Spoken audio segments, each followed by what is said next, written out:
Hello everyone, very warm welcome to Bioverse Life sciences.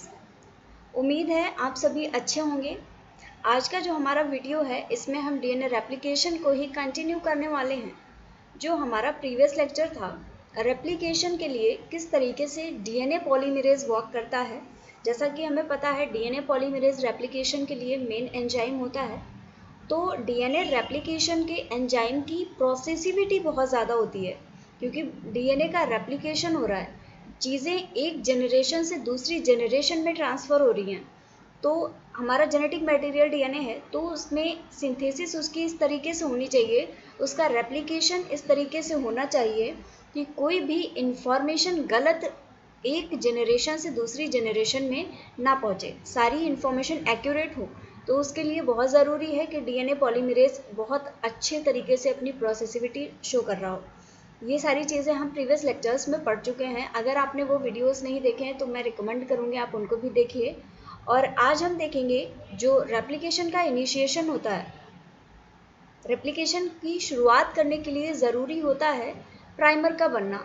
DNA polymerase एक ऐसा enzyme है जो कि डायरेक्टली डीएनए को सिंथेसाइज नहीं कर सकता। डीएनए पॉलीमरेज की प्रॉपर्टी होती है कि वो 3 प्राइम इंड को 3 प्राइम OH उसे चाहिए होता है, उसी को लेके वो एक्सटेंड करता है। और जैसा कि हम सब जानते हैं डीएनए की सिंथेसिस के लिए हमें डीएनटीपीज चाहिए होते हैं, और हमारे डीएनटीपीज के पास में 3 प्राइम OH नहीं होता। फिर कैसे वर्क करेगा डीएनए पॉलीमरेज, कैसे सिंथेसाइज करेगा वो डीएनए को, आज हम यही देखने वाले हैं कि कैसे डीएनए के पास में 3 प्राइम OH ना होते हुए भी डीएनए की सिंथेसिस होती है। यहाँ पे बहुत इंपॉर्टेंट रोल आता है एक एंजाइम का, जिसको कि हम बोलते हैं प्राइमेज। प्राइमेज एक ऐसा एंजाइम है जो कि डीएनए की सिंथेसिस के लिए 3 प्राइम OH प्रोवाइड करता है। और वो कैसे प्रोवाइड करता है? बाय द एडिशन ऑफ आरएनएटीपी से। प्राइमेज एक आरएनए पॉलीमरेज की तरह एंजाइम होता है जो कि आरएनए प्राइमर्स का एडिशन करता है, और वहाँ से डीएनए को मिलता है 3 प्राइम OH, जिसको लेके डीएनए पॉलीमरेज आगे की तरफ बढ़ता है। तो प्राइमर की सिंथेसिस होगी तो ऑब्वियस है प्राइमर का रिमूवल भी होगा। तो आज हम यही देखने वाले हैं कि किस तरीके से प्राइमर की सिंथेसिस होगी, किस तरीके से प्राइमेज अपनी एक्टिविटी को परफॉर्म करेगा, और कैसे अल्टीमेटली डीएनए की सिंथेसिस के बाद में इस प्राइमर का रिमूवल किया जाएगा। तो उम्मीद है आप सभी ज़रूर देखेंगे पूरा वीडियो। और हाँ, अगर आपको थोड़ी सी हेल्प मिल रही हो हमारे वीडियो से तो आप भी हमारी हेल्प करिए, हमारे चैनल को सब्सक्राइब करिए। तो चलिए आगे बढ़ते हैं। Again very warm welcome everyone, welcome to Bioverse Life Sciences. यहाँ से शुरू होता है हमारा डीएनए का इनिशिएशन। डीएनए का initiation of DNA replication. Initiation का मतलब होता है किसी भी चीज़ की शुरुआत होना, यहाँ से रेप्लिकेशन की शुरुआत हो रही है। All DNA polymerases require a primer. जितने भी डीएनए पॉलीमरेज होते हैं उनको प्राइमर की ज़रूरत होती है। जैसा मैंने पहले बताया कि डीएनए पॉलीमरेजेस डायरेक्टली सिंथेसाइज नहीं कर सकते, क्योंकि डीएनए पॉलीमरेज डीएनटीपीज का एडिशन करते हैं। और ये जो डीएनटीपीज होती हैं, डीएनटीपीज के पास में 3 प्राइम OH नहीं होता, और जो डीएनए पॉलीमरेज है उसको तो 3 प्राइम OH चाहिए, वो कैसे एक्सटेंड करेगा? तो यहाँ पे प्राइमर की ज़रूरत होती है। प्राइमर के 3 प्राइम को लेके डीएनए पॉलीमरेज वर्क करता है। फ्री 3 प्राइम OH प्राइमर को मिलता है, प्राइमर के पास में डीएनए पॉलीमरेज को मिलता है। They can not initiate a new DNA stand de novo. जो डीएनए पॉलीमरेजेस होते हैं ये डी नोवो डीएनए की सिंथेसिस को इनिशिएट नहीं कर सकते, क्योंकि इनके पास 3 प्राइम OH ही नहीं है। फिर क्वेश्चन आता है कि कैसे होगी ये synthesis? How then are new strands of DNA synthesis started. किस तरीके से डीएनए के नए नए स्ट्रैंड्स की सिंथेसिस होती है? तो यहाँ पे है आपका answer. To accomplish this, the cell takes advantage of the ability of RNA polymerases। अब यहाँ पे जो सेल होती है जिसमें डीएनए की सिंथेसिस हो रही है वो आरएनए पॉलीमरेज की हेल्प करती है। आरएनए पॉलीमरेज की हेल्प लेती है ताकि वो डीएनए की सिंथेसिस करवा सके। To do what DNA polymerase cannot. वो काम करने के लिए आरएनए पॉलीमरेज की हेल्प लेती है सेल, जो काम डीएनए पॉलीमरेज नहीं कर सकता। कौन सा काम? Start new chains de novo. De novo नए आरएनए चेन्स की शुरुआत नहीं कर सकता डीएनए पॉलीमरेज। तो इसके लिए आरएनए पॉलीमरेज की हेल्प ली जाती है, क्योंकि जो आरएनटीपीज होते हैं जिनसे मिलके आरएनए हमारा बना होता है, उनके पास में आपको 3' OH मिलता है। तो इस 3' OH को लेके ही तो डीएनए पॉलीमरेज सिंथेसिस करेगा। तो जब ये आरएनटीपीज हैं, तो आरएनटीपीज का एडिशन डीएनए पॉलीमरेज तो नहीं करवा सकता, इसके लिए आरएनए पॉलीमरेज की ज़रूरत पड़ती है। तो सेल भी यहाँ पे आरएनए की इस क्वालिटी का एडवांटेज लेती है, फ़ायदा उठाती है और डीएनए की सिंथेसिस में हेल्प करवा लेती है। तो यहाँ पे आरएनए पॉलीमरेज कौन सा है? यहाँ पे आरएनए पॉलीमरेज होता है हमारा प्राइमेज। प्राइमेज एक आरएनए पॉलीमरेज है and it prefer to initiate RNA synthesis using and single strand DNA template. Primase की ये प्रॉपर्टी होती है कि ये आरएनए की सिंथेसिस को स्टार्ट कर सकता है, आरएनए की सिंथेसिस, लेकिन किससे? Using and single strand DNA template.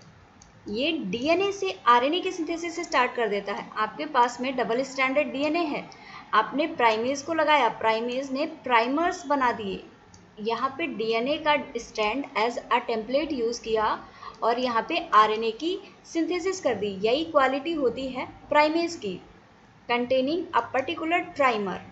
Trimer, आप सभी ने कोडॉन का तो नाम सुना ही होगा। कोडॉन क्या होते हैं? 3 न्यूक्लियोटाइड से मिलके बने होते हैं, तो वो ट्राइमर होते हैं। जैसे कि इनिशिएशन का कोडॉन होता है AUG। तो इस तरीके से ये जो प्राइमेज होते हैं, जो आरएनए पॉलीमरेज हैं, ये ट्राइमर को सिंथेसाइज करवाते हैं और आरएनटीपीज का एडिशन करवा के ये आरएनए का स्टैंड बना देते हैं, जो कि छोटे छोटे पैचेस में होता है, 8 से 10 न्यूक्लियोटाइड का होता है और उसको हम प्राइमर बोलते हैं।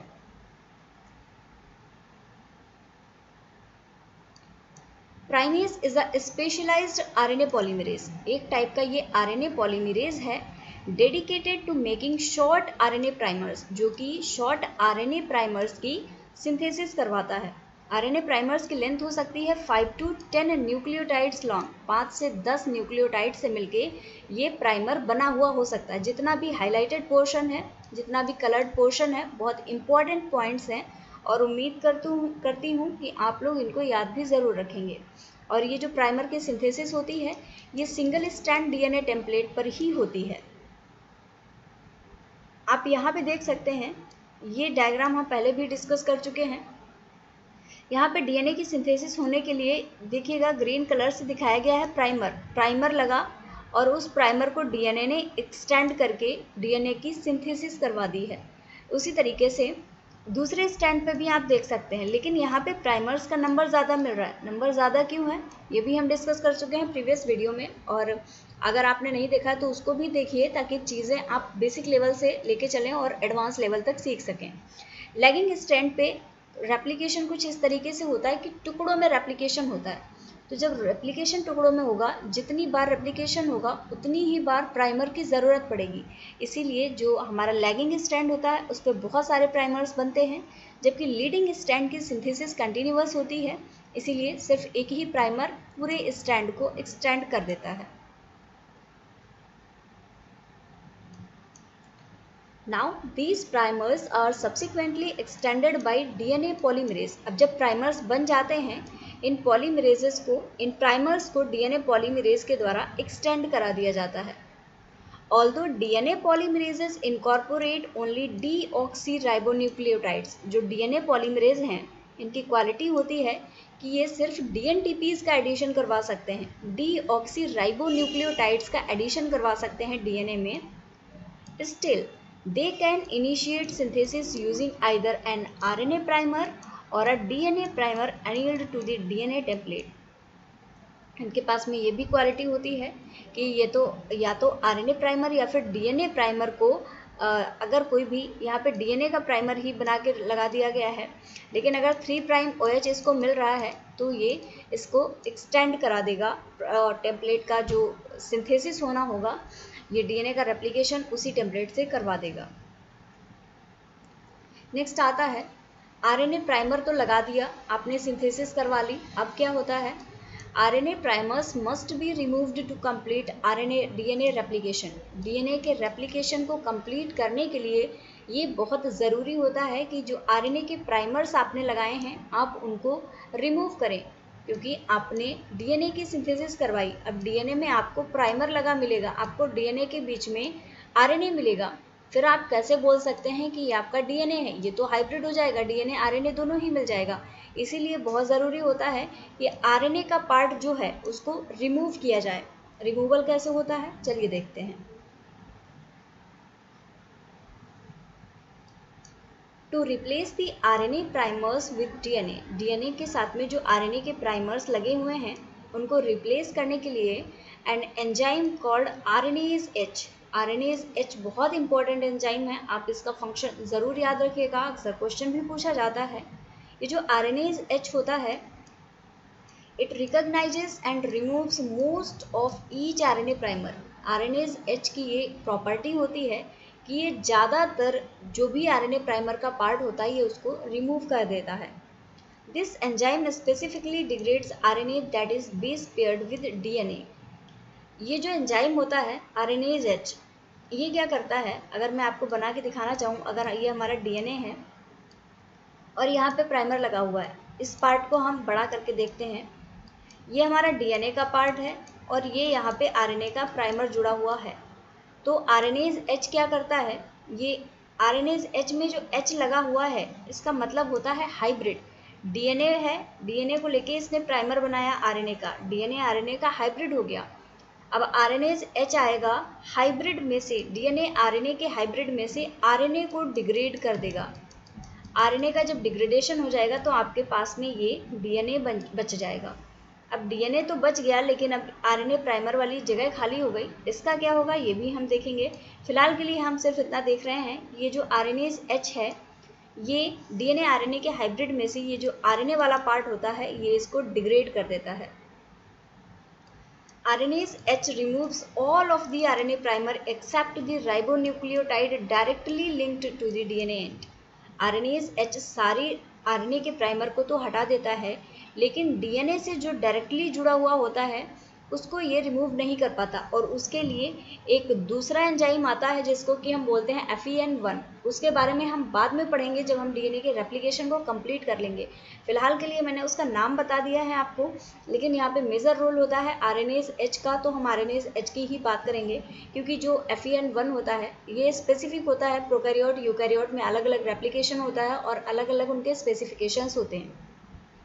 तो प्रोकैरियोट में RNA DNA पॉलीमरेज 1 से भी रिमूव हो जाता है, जबकि FEN1 की भी ज़रूरत पड़ती है यूकैरियोट्स में। तो ये सारी चीज़ें हम जब रेप्लिकेशन पढ़ेंगे, कंप्लीट रेप्लिकेशन, तो उसके बाद में ही हम पढ़ेंगे। फिलहाल RNase H का मेन रोल होता है प्राइमर के रिमूवल के लिए। यहाँ पे डायग्राम में समझाने की कोशिश करती हूँ। ये डबल स्टैंडर्ड DNA है और इसमें ग्रीन कलर से आपको प्राइमर दिखाया गया है। अब हो क्या रहा है, RNase H आता है, अब DNA की रेप्लिकेशन हो गया है, प्राइमर बचा हुआ है, इसको रिमूव करना है। RNase H आया, इसका प्रॉपर्टी यही होता है कि DNA RNA के हाइब्रिड में से ये सिर्फ RNA को डिग्रेड करेगा। ये देखिए यहाँ पे इसने सारे RNA को डिग्रेड कर दिया। अनदर प्रॉपर्टी हमने क्या देखी थी, ये कि जो DNA से डायरेक्टली लिंक्ड प्राइमर होगा, जो RNTP होगा, ये उसको डिग्रेड नहीं कर पाता। तो RNase H इसको डिग्रेड नहीं कर पाता है। इसको डिग्रेड करने के लिए दूसरे एंजाइम की हेल्प ली जाती है, जो कि मैंने जैसा कि बताया कि रेप्लिकेशन के साथ साथ में हम उसको पढ़ेंगे। अब यहाँ पे क्या होता है, अब ये गैप बन गया, प्राइमर हट गया, अब यहाँ पे जगह खाली हो गई। तो आप ऐसे तो DNA को नहीं छोड़ सकते कि बीच बीच में प्राइमर की जगह छुटी हुई है और आपका DNA सिंथेसाइज हो गया। आपको इस स्पेस को फिल करना पड़ेगा। यहाँ पे आता है 5 प्राइम एक्सोन्यूक्लियस। सबसे पहले 5 प्राइम एक्सोन्यूक्लियस का काम होता है कि ये जो DNA ये लगा हुआ है ये इसको रिमूव कर दे। अब 5 प्राइम एक्सोन्यूक्लियस एक्टिविटी कौन शो करेगा, ये डिपेंड करेगा कि ये प्राइमर का रिमूवल प्रोकैरियोट्स में हो रहा है या फिर यूकैरियोट्स में।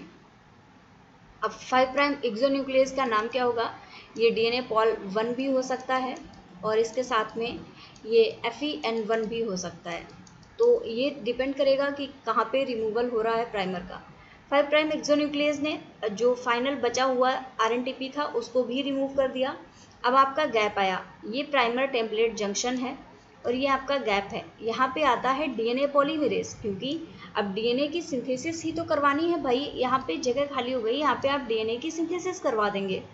डीएनए की सिंथेसिस करवाने के लिए आपको ज़रूरत पड़ेगी डीएनए पॉलीमरेज की।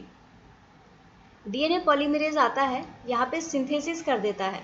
अब इसने एक और पॉइंट आया, इसने पूरी सिंथेसिस कर दी, लेकिन यहाँ तक सिंथेसिस करके ये लाया, यहाँ तक की सिंथेसिस पहले से थी। अब इन दोनों के बीच में छोटा सा गैप रह गया।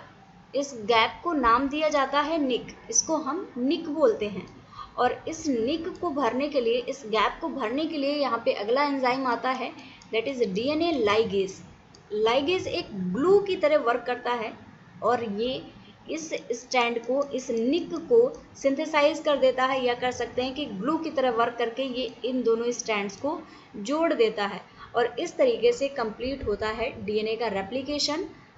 डीएनए का रेप्लिकेशन का प्रोसेस नहीं कंप्लीट हुआ है, एक ओवरव्यू कि किस तरीके से डीएनए की सिंथेसिस के बाद में प्राइमर का रिमूवल किया जाता है और कंप्लीट डीएनए आपको मिलता है। तो ये तो प्रोसेस है, इसके कुछ पॉइंट्स भी दिए हुए हैं। हाँ, एक चीज़ ज़रूर कि अगर आपको हेल्प मिलती है हमारे वीडियो से, आप हमारी हेल्प करिए, हमारे चैनल को सब्सक्राइब करिए, वीडियोज़ को भी शेयर करिए, जिनको ज़रूरत है उनके साथ में आप शेयर कर सकते हैं। इसके अलावा कोई भी डाउट है आपको टॉपिक से, तो आप कमेंट बॉक्स में कमेंट करके हमें ज़रूर बताइए। और अगर कोई टॉपिक आप हमसे पढ़ना चाहते हैं तो आप उसे भी बता सकते हैं, हम आपके लिए स्पेशली वो वीडियो बना के ज़रूर डालेंगे। तो चलिए आगे देखते हैं। Removal of the RNA primer. RNA primer का रिमूवल हो गया, leaves a gap in the double strand DNA. जैसा कि हमने देखा था, डबल स्ट्रैंड डीएनए में एक गैप बन गया, जो हमने डायग्राम अभी डिटेल में पढ़ा है, ये उसी का एक्सप्लेनेशन यहाँ पे दिया हुआ है। तो जो गैप हो जाता है, उस गैप को फिल करने के लिए यहाँ पे प्राइमर टेम्पलेट का जो जंक्शन बना है, वहाँ से डीएनए की सिंथेसिस करवाई जाती है। ये जो गैप होता है, ये डीएनए पॉलीमरेज के लिए आइडियल सबस्ट्रेट होता है। आइडियल सबस्ट्रेट का मतलब होता है कि ये गैप बन गया तो यहाँ पे डीएनए पॉलीमरेज आके बैठ सकता है और सिंथेसिस करवा सकता है। DNA polymerase fills this gap. DNA polymerase यहाँ पे इस गैप को फिल करता है until every nucleotide is base paired. जितने भी न्यूक्लियोटाइड्स होते हैं उन सबकी बेस पेयरिंग करवा देता है। बेस पेयरिंग तो करवा दी डीएनए पॉलीमरेज ने, पूरा सिंथेसिस हो गया। Now leaving a DNA molecule that is complete except for a break in the phosphodiester backbone. जैसा कि हमने देखा था कि इसने यहाँ तक पूरा सिंथेसिस करवा दिया, इस तरीके से सिंथेसिस चल रही है, लेकिन एक छोटा सा गैप बन जाता है, निक बोलते हैं जिसको हम, अभी हमने पीछे देखा। तो दोबारा से ले चलती हूँ आपको उस डायग्राम पे ताकि कन्फ्यूज़न ना हो। ये देखिएगा, ये प्राइमर टेम्पलेट जंक्शन बना है और यहाँ पे डीएनए पॉलीमरेज ने सिंथेसिस की। ये जो निक बना, ये जो गैप बना छोटा सा, हम इसकी ही बात कर रहे हैं।